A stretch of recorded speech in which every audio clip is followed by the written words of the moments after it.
নমস্কাৰ বন্ধু বান্ধৱীসকল, প্ৰীতি হোম কিটচেনৰ ফালৰ পৰা মই প্ৰীতি আজি আপোনালোকৰ কাৰণে লৈ আহিছোঁ কেঁচা আমৰ আচাৰ। সকলোবোৰ আচাৰৰ ভিতৰত আমৰ আচাৰটোৰ কথা বেলেগেই নহয়নে বাৰু। আমৰ আচাৰটো নহ'লে কিবা খালি খালি যেন নালাগেনে বাৰু। কিন্তু ইমানেই ভাল লাগে এই আমৰ আচাৰটো। কিন্তু কেতিয়াবা কি হয়, আমৰ আচাৰবিলাক কাৰোবাৰ বেয়া হৈ যায়, কিন্তু আপোনালোকে যদি অকণমান টিপছ আৰু ট্ৰিক্স ফ'ল' কৰে তেতিয়াহ'লে এই আচাৰটো বনাই বছৰ বুলি নকওঁ, মই 4-5 বছৰলৈকে ষ্ট'ৰ কৰি ৰাখিব পাৰিব, কেতিয়াও বেয়া নহয়। তাৰ কাৰণে মই আম লৈ লৈছোঁ। মই 2 কেজি আম পালোঁ। এইবাৰ মানে আম মই নাপালোঁৱেই কিনিবলৈ, তাৰ কাৰণে মই 2 কেজি আমকে লৈছোঁ। এনেই মই প্ৰত্যেক বছৰতে 5 কেজিমান আমৰ আচাৰ বনাই লওঁ। ভিডিঅ'ৰ শেষত মই দেখাই দিম আপুনি এনেদৰে আমৰ আচাৰ বনাই পেলাই যে ষ্ট'ৰ কৰি ৰাখিব পাৰে 4-5 বছৰলৈকে।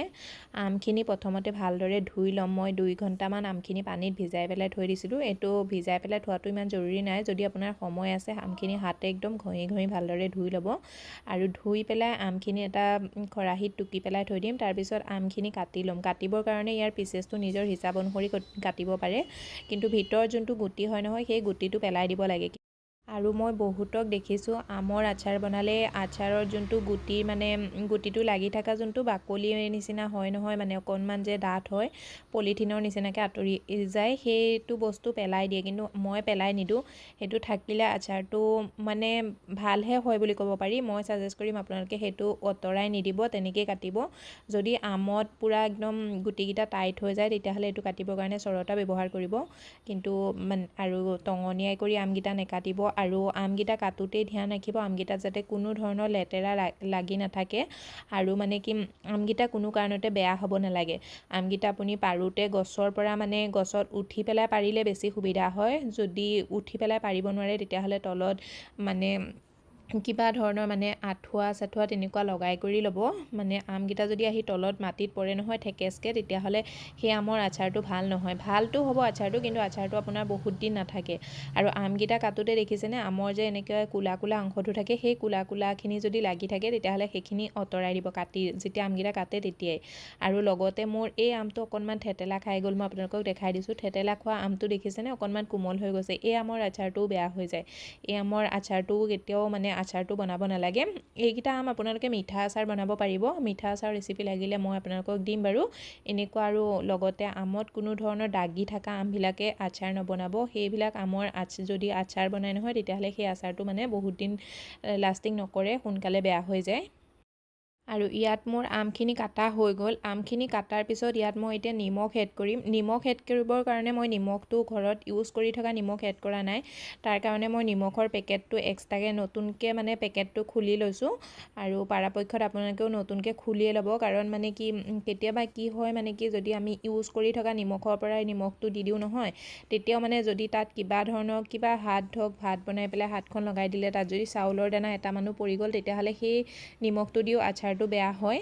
আচাৰখিনিত যেতিয়া নিমখ প্ৰথমতে এড কৰিব নহয়, নিমখ অলপ সৰহকৈ এড কৰিব লাগে। মই 3 মুঠিমান নিমখ এড কৰি দিছোঁ। গ্ৰামৰ হিচাপত চাবলৈ গ'লে 100 গ্ৰামতকৈ বেছি হ'ব, 150 গ্ৰামমানেই নিমখ এড কৰি দিছোঁ।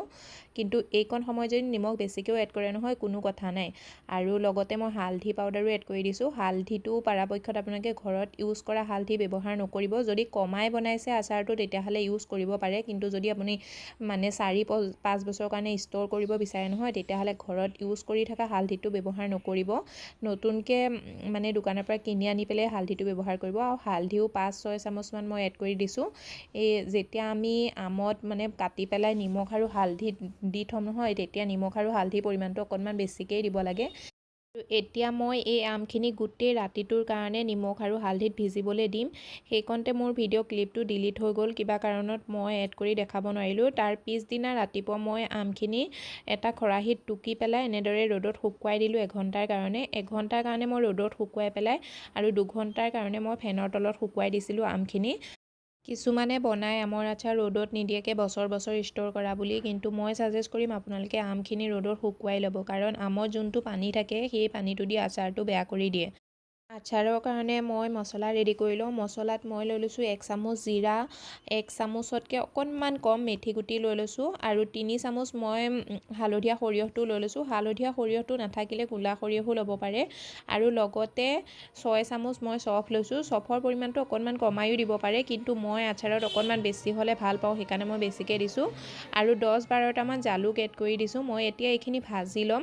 ইয়াৰ কালাৰটো সলনি হোৱালৈকে মই ভাজি ল'ম। মানে বহুতৰে দেখিছোঁ যে ইয়াৰ কালাৰটো সলনি নকৰাকৈ ভাজি লয়, কিন্তু মই কালাৰটো সলনি হোৱালৈকে ভাজি ল'ম। আৰু ভাজোঁতে ইয়াৰ পৰা এটা বহুত ধুনীয়া গোন্ধ ওলাই যাব, তেতিয়াই জানিব যে আমাৰ এই মছলাটো ৰেডি হৈ গ'ল। মছলাখিনি নমাই পেলাই এখন প্লেটত অকণমান ঠাণ্ডা হ'বলৈ দিম। আৰু সেই চেম কেৰাহীটোতে মই এতিয়া তেল গৰম কৰি ল'ম। এই আচাৰটোৰ কাৰণে মই সৰিয়হৰ তেল ব্যৱহাৰ কৰিছোঁ। ইয়াত মই 250 গ্ৰাম তেল লৈ লৈছোঁ। সৰিয়হৰ তেল হয়। 2 কেজি আমৰ কাৰণে 250 গ্ৰাম তেল একদম পূৰা পাৰফেক্ট জোখত হয়। আৰু তেলখিনি মই এতিয়া একদম ভালদৰে গৰম হৈ যাবলৈ দিম। আৰু তেলখিনিও মই যেতিয়া এড কৰিছোঁ নহয়, তেলখিনিও মই ইউজ কৰা তেল এড কৰা নাই, মই একদম পূৰা পেকেটৰ পৰা খুলি পেলাই তেল এড কৰিছোঁ। আৰু ইয়াত মোৰ মছলাখিনিও ৰেডি হৈ গ'ল, মানে ঠাণ্ডা হৈ গ'ল। এতিয়া মই মছলাখিনি পিচি ল'ম। এইখিনি পিছোঁতে পূৰা মিহিনকৈ মই পিচি নলওঁ, অকণ দৰদৰাকৈ পিচি ল'ম।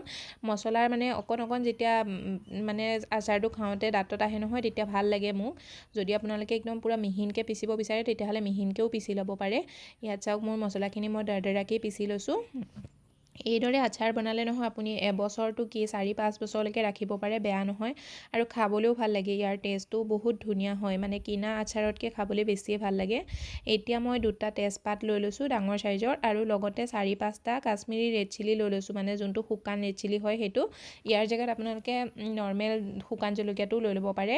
আৰু 2 চামুচ মই হালধি পাউডাৰ এড কৰি দিছোঁ। হালধি আমি প্ৰথমতেও এড কৰি থৈছোঁ, সেইকাৰণে ইমান হালধিৰ প্ৰয়োজন নাই। আৰু যদি পিছত আচাৰৰ কালাৰটো নাহে তেতিয়া এড কৰিব পাৰিব।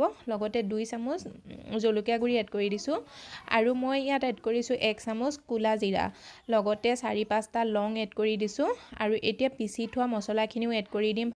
মছলা এড কৰাৰ লগতে ইয়াত মই নিমখ এড কৰি দিম। ঘৰত ইউজ কৰা মানে নৰ্মেল যোনটো ডাঙৰ চাইজৰ চামুচ হয় নহয়, সেই চামুচটোৰে 2 চামুচ মই নিমখ এড কৰি দিছোঁ। ইয়াত নিমখ, হালধি আৰু জলকীয়া গুড়িৰ পৰিমাণটো পিছতো মানে যদি কম বেছি হয় এড কৰিব পাৰে, মানে বেছিটো নহয়েই, যদি কম হয় কিবা কাৰণত তেতিয়াহ'লে এড কৰি দিব পাৰে, সেইটো কোনো কথা নাই। এতিয়া গোটেই মছলাখিনি একদম ভালদৰে মিলাই ল'ম।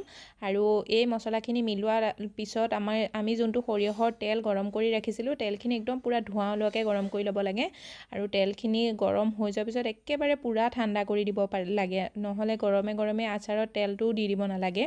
এইকেইটা কথা ধ্যান ৰাখিলে আচাৰটো আপুনি এবছৰটো কি 4-5 বছৰলৈকে ষ্ট'ৰ কৰি ৰাখিব পাৰিব। আৰু দেখিছেনে ইয়াত তেলখিনি কিমান ধুনীয়াকৈ ঠাণ্ডা হৈ গ'ল। এতিয়া মই ইয়াত হিং এড কৰি দিম। আধা চামুচতকৈ কম হিং এড কৰি দিছোঁ মই। আৰু আচাৰটো কালাৰটো ভাল আহিবৰ কাৰণে, মানে অকণ ৰঙা টাইপৰ কালাৰটো আহিবৰ কাৰণে ইয়াত মই কাশ্মীৰী ৰেড চিলি পাউডাৰ 2 চামুচ এড কৰি দিছোঁ। ইয়াত যদি আপোনালোকে হিংটো বেয়া পায় তেতিয়াহ'লে হিংটো স্কিপ কৰিব পাৰে, বা কাশ্মীৰী ৰেড চিলি পাউডাৰটো স্কিপ কৰিব পাৰে। কাশ্মীৰী ৰেড চিলি পাউডাৰটো যদি এড নকৰে তেতিয়াহ'লে প্ৰথমতে তেলত যোনখিনি আমি আচাৰত জলকীয়া গুড়ি দিছিলোঁ, সেই জলকীয়া গুড়িখিনিও তেলত এনেদৰে মিলাই দিব, তেতিয়াও আচাৰৰ কালাৰটো ধুনীয়া আহিব। আৰু মই তেলখিনিতে এড কৰি দিছোঁ। মই আচাৰ বনালে তেলতে এড কৰোঁ হিং আৰু ৰেড চিলি পাউডাৰটো। এতিয়া ভালদৰে এইখিনি মিলাই ল'ম। তেলতে মিলাই লোৱাৰ পিছত আচাৰৰ ওপৰত এড কৰি দিম। আচাৰখিনি মই আকৌ এবাৰ মিলাই লৈছোঁ, কাৰণ মছলাখিনি তলত পৰি গৈছেগৈ সেইকাৰণে। আৰু ওপৰৰ পৰা তেলখিনি এড কৰি দিম। তেলখিনি এড কৰাৰ পিছতো আকৌ মিলাই ল'ম, 2-3বাৰ ভালদৰে মিলাব লাগে লৰাই। আৰু ইয়াত আচাৰ আমাৰ ৰেডি হৈ গ'ল। এই আচাৰটো আপুনি ষ্ট'ৰ কৰি 4-5 বছৰলৈকে ৰাখিব পাৰে। আৰু যদি আপোনালোকৰ ফালে ৰ'দ ওলায় তেতিয়াহ'লে অকণমান ৰ'দত দি থাকিব, মানে ৰ'দত দিলে আচাৰটো ভাল হয় সেইকাৰণে। আৰু যদি ৰ'দ নোলায় তেতিয়াহ'লেও কোনো কথা নাই, কিন্তু লগতে মানে টেমাত ভৰাইও নিদিব, মানে পৰাপক্ষত এদিন হ'লেও ৰ'দত মানে অকণমান দেখাই দিব লাগে, 1-1.5 ঘণ্টাৰ কাৰণেই হওক। ৰ'দত দি দিলে তেতিয়া মানে এই আচাৰটো আৰু ধুনীয়া হৈ যাব, মানে ইয়াৰ পিচেছবিলাক আৰু কোমল হৈ যাব। খাবলৈ বিৰাটেই টেষ্টি লাগে এইদৰে আমৰ আচাৰ বনালে। আৰু ভিডিঅ'ত দেখুওৱা প্ৰতিটো ষ্টেপ ফ'ল' কৰি আপুনি এইদৰে আমৰ আচাৰ বনাই পেলাই 3-4 বছৰলৈকে ষ্ট'ৰ কৰি ৰাখিব পাৰে, কেতিয়াও বেয়া নহয় আচাৰটো। আৰু যদি বনোৱা নাই তেতিয়াহ'লে এবাৰ এনেকৈ বনাই পেলাই চাব, বনাই চালে গম পাব আচাৰটো কেতিয়াও বেয়া নহয়। আৰু খাবলৈও বিৰাটেই টেষ্টি হয়।